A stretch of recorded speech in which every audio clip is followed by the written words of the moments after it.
Welcome to DFestival's Meet the Masters series. We are very honored to have Professor Antonio Pompa-Baldi as head of piano at the Cleveland Institute of Music, silver medalist of the Hin-Sing International Piano Competition, and first prize winner of the Cleveland International Piano Competition. Professor Pompa-Baldi's extraordinary musical journey spans the pinnacles of performance and piano pedagogy. He's also the founder of Todi International Music Masters, a piano concerto festival happened every year in the beautiful town of Todi, Italy. Welcome, Professor. How are you doing? Thank you so much. It's a great pleasure to be here with you, and I very, very much look forward to DFestival. Thank you so much for taking the interview with us, and we are also very much looking forward to have you in the festival. It's such an honor to have you. So could you tell us about your career highlights? So what's your most memorable performance or competition experience?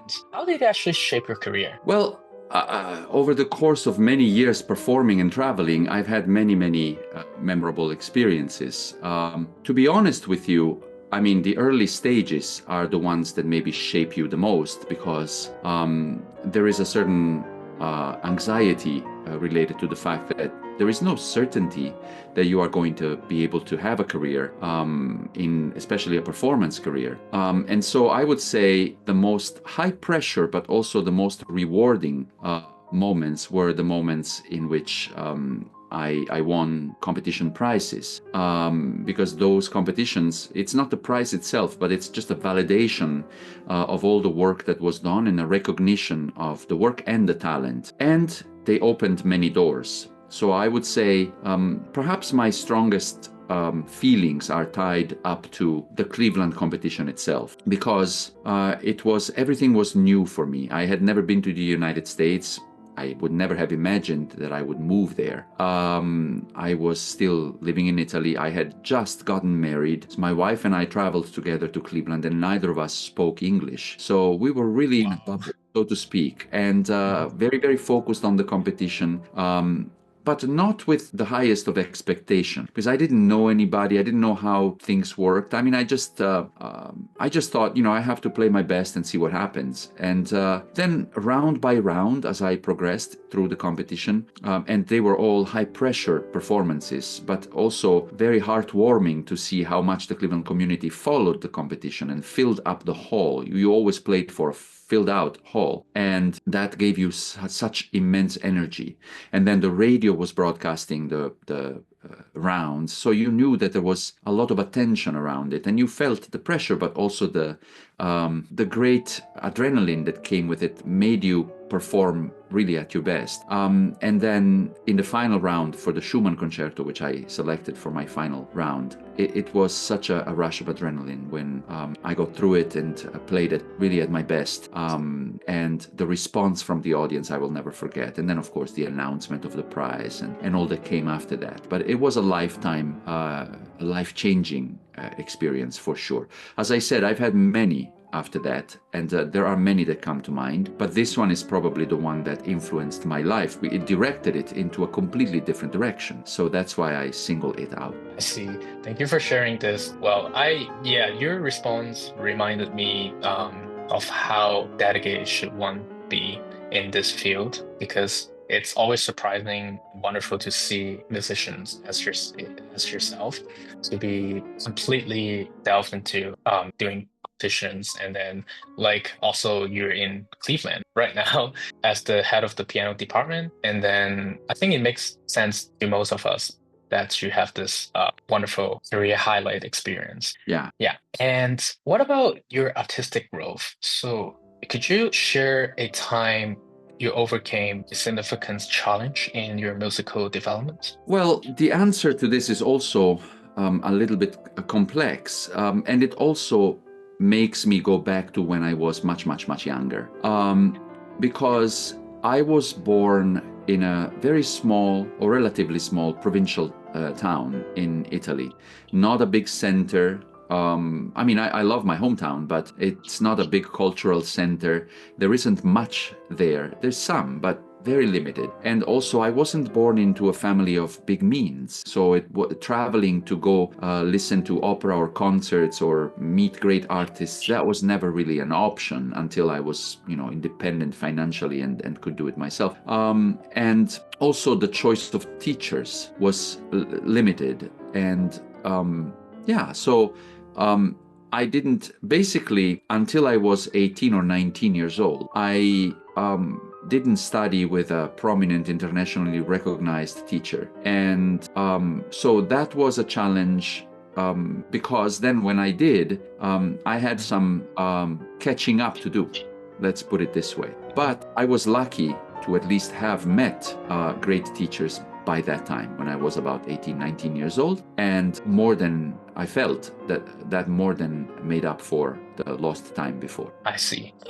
So for the next question, could you tell us about how do you really balance history and technique? So how do you help students in a classroom or in the studio to maintain emotional expression while mastering technically demanding repertoire?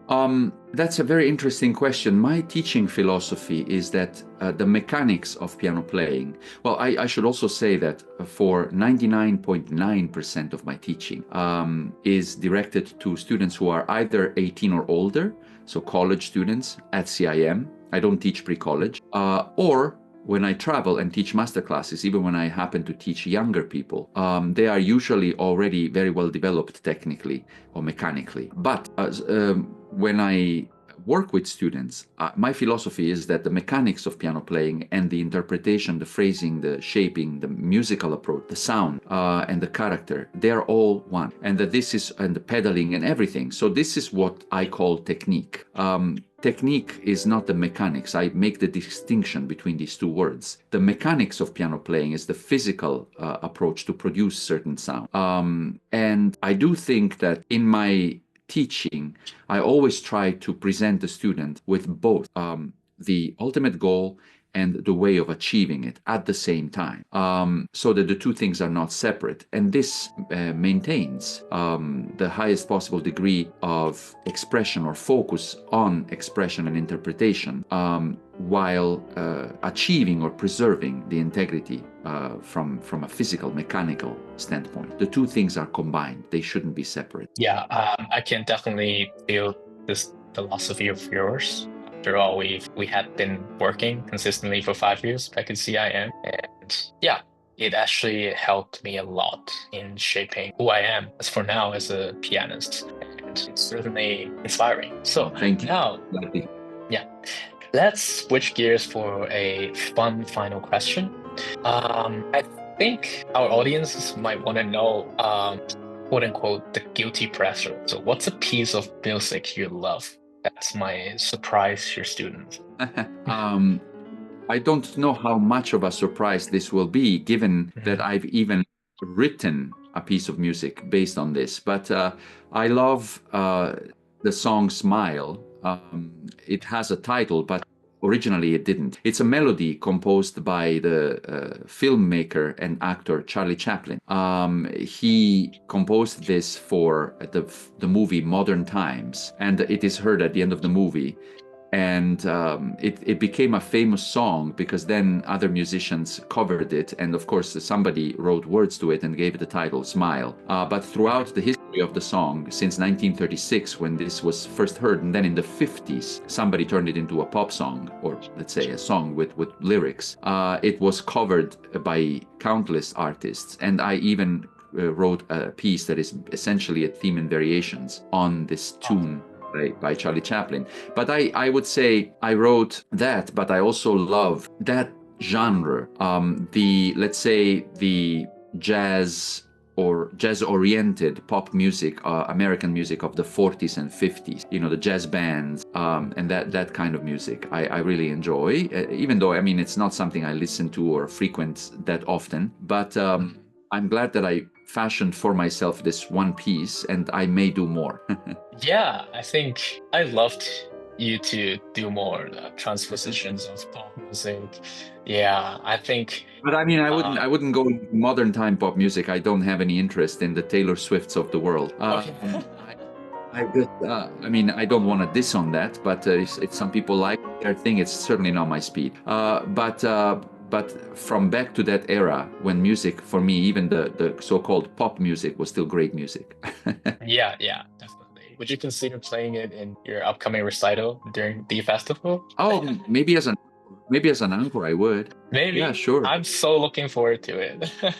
When you talk about guilty pleasures, I mean, this is not anything new for me because I Mhm. even commissioned my friend, composer Roberto Piana, to fashion 10 very famous songs by Edith Piaf, the French singer and cabaret artist.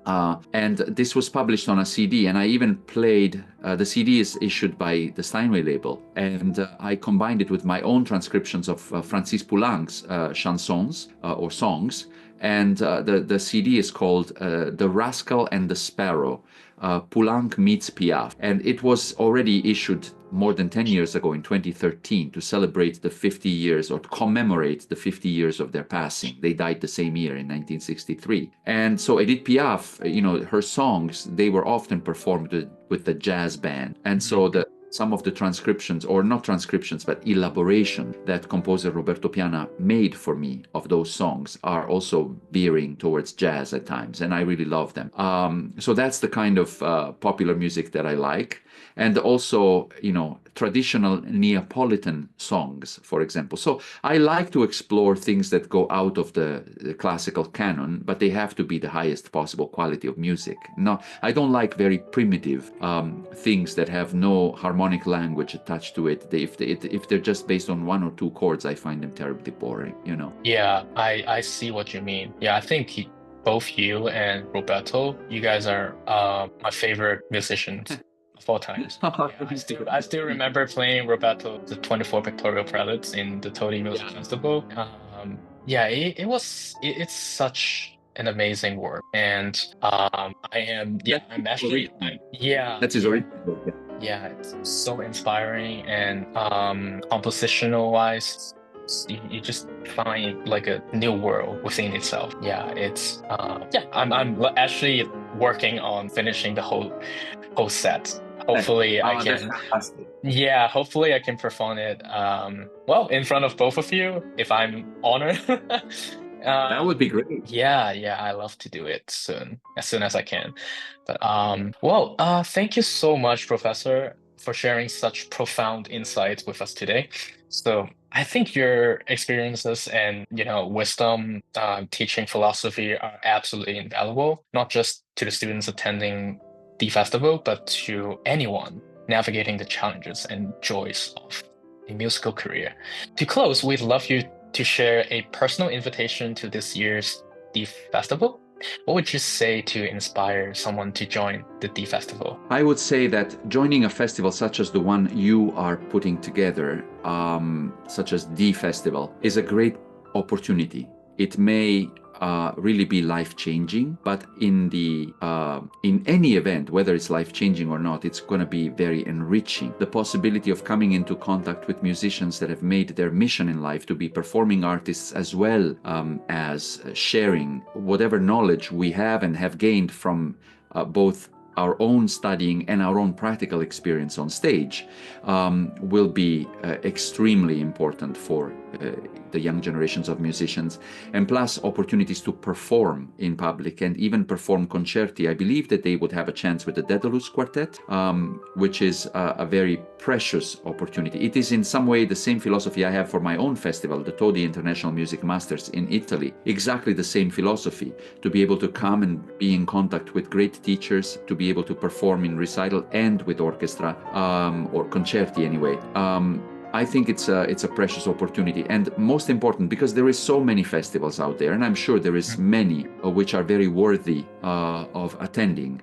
And I cannot speak for all of the other ones, but for the ones that I've been involved in, including DFestival, I think the most important thing, it is being created, and you are putting it together with love, with care, with passion, and with integrity. So it's really with having the well-being and the good of the students in mind. It's not self-serving, as unfortunately I know from experience that a lot of festivals can be. So that's one other reason for me that students should, if they can, should absolutely join. Thank you so much for your kind words, Professor, and for your time as well. My pleasure.